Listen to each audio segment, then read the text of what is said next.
The Last Emergency Call I Took by Cinderella. I'm Nina Rodriguez. I'm a police officer, have been for a good 7 years.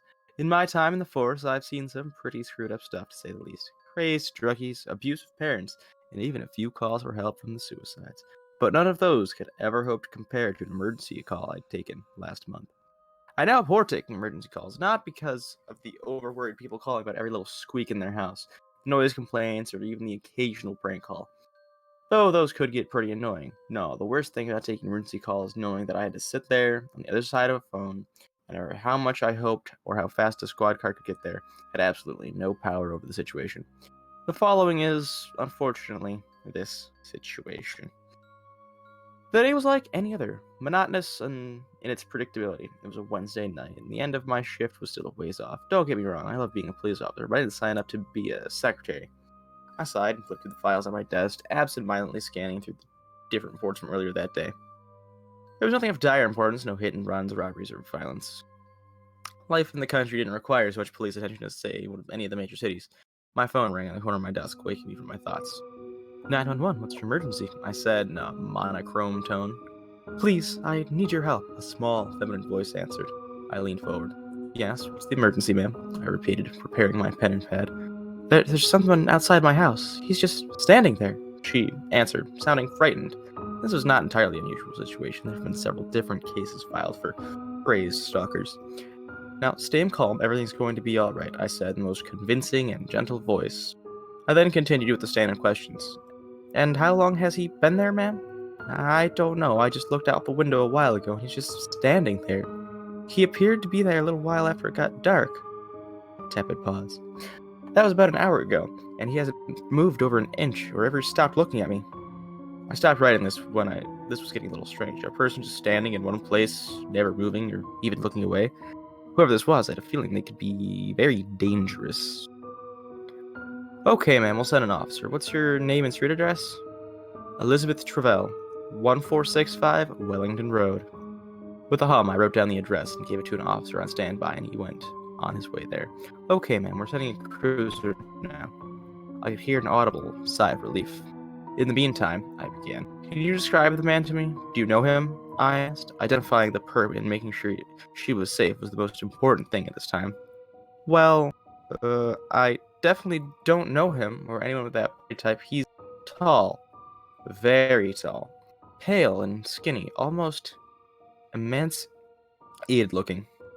And he's naked, I think, but he's too far to tell. Okay, can you see his face and describe it for me? No, it's too dark to see his face, and I don't know how to describe, but he's definitely looking at me. He's been here the whole time. Are all your doors locked? I asked. I think my back door's still locked. I'll go lock it real quick. Okay, I'll stay on the line. I heard her walk around, and the familiar resonant click of a deadbolt lock could be heard.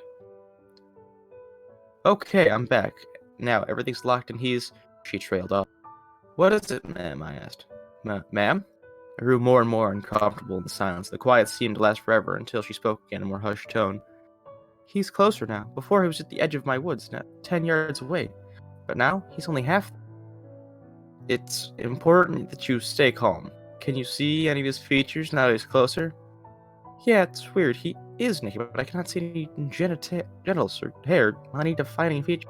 Like he's wearing some skin-tight suit. I still cannot really see his face, and I can tell it's deformed in some way. He's still staring at me now. It's so unnerving. Okay, man, I'm gonna need you to find a safe place to lock yourself in case anything goes wrong, I said as calmly as possible. Try not to scare her any further. Yeah, okay, my bedroom has a lock on it, and so does my bathroom. She trailed off once more, and I could hear a small whimper. Ma'am, is everything all right? He's closer. Her voice was so quiet that not listening so intensely I could have missed it. Ma'am? I asked again. He's so much closer. Just absentmindedly looked at my bathroom for a second, and then he cleared almost 30 yards from where he was to the house. But at least now I can make out his... Oh, God. Ma'am, my voice came in a small peep. I was on the edge of my chair. Oh, God, his face. I could see his face. It's pressed up against the window. It's awful. His eyes are so large, like black pool balls bulging out of his head, and he has this smile that goes from ear to ear, or where his ears should be. She let out with a sob. I had to stop her from getting hysterical over whatever was on the other side of her window. Man, we're gonna need to get to that safe place now, I said, restraining my commanding voice. No reply. Ma'am? I was interrupted. Help me! Her voice begged through the speaker of the phone was soon followed by the sound of breaking glass. The phone clattered on the floor with the clack of a hollow plastic. Without a loud shriek, she said various pleas, begging to be let go, but to no avail. Her screams trailed away, sounding more and more far off until I could not hear anymore. Nothing but silence followed, and time seemed to slow to a crawl. I did not know how long I sat there waiting for something, anything. I also did not realize how tightly I was holding the phone, not until I heard the silence of a police car and hung up. That was the squad car I'd sent out about 15 minutes ago.